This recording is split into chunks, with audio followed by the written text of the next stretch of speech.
Sugatan ng 28 anyos na babae matapos barilin ng asawa sa Bawan, Batangas dahil umano sa selos. Tutukan yan sa report ni Denise Abante.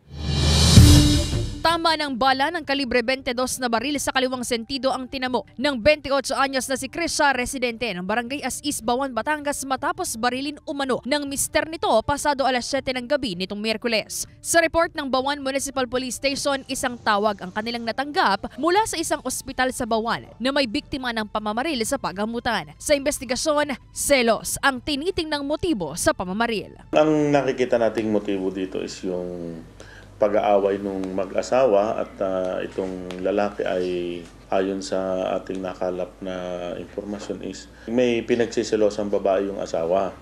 And so sa hindi malamang kadahilanan siguro nagkaroon ng pagtatalo, hindi kinaya ni lalaki yung pressure, nagawang mabaril ni lalaki si babae. Ang 28 anyos na suspect na kinilalang si Hernan Castro, siya pa raw mismo ang nagdala sa biktima sa ospital. Ayon sa pulisya, positibo itong kinilala ng gwardiya ng ospital dahil namukhaan daw niya ito na agad daw umalis matapos madala ang asawa sa pagamutan. Patuloy pang gumugulong ang investigasyon sa insidente. Habang tayo'y nag-uusap ngayon is ready na nating ma-file yung case doon sa asawa, frustrated parricide ang ating i-file na complaint. Ang ama ng biktima hindi raw akalain na magagawa ng kanyang manugang ang krimen. Panawagan niya rito, ang maganda noon ay siya ay lumutang.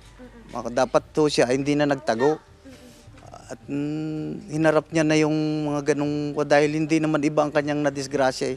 Pamilya niya yun. Yun ang masama sa ako. Dapat ay siya ay hindi na nagtago. kasalukuyan pang nagpapagaling ang biktima sa ospital habang patuloy pang hinahanap ang suspect. Hindi na na-recover ng pulisya ang ginamit sa pamamaril. Payo naman ng otoridad sa publiko, huwag na masyadong palakihin yung pagtatalo ng mag-asawa. Kay babae, kay lalaki, sabi nga sa atin dito sa Batangas, baka ikipagdilma ng paningin.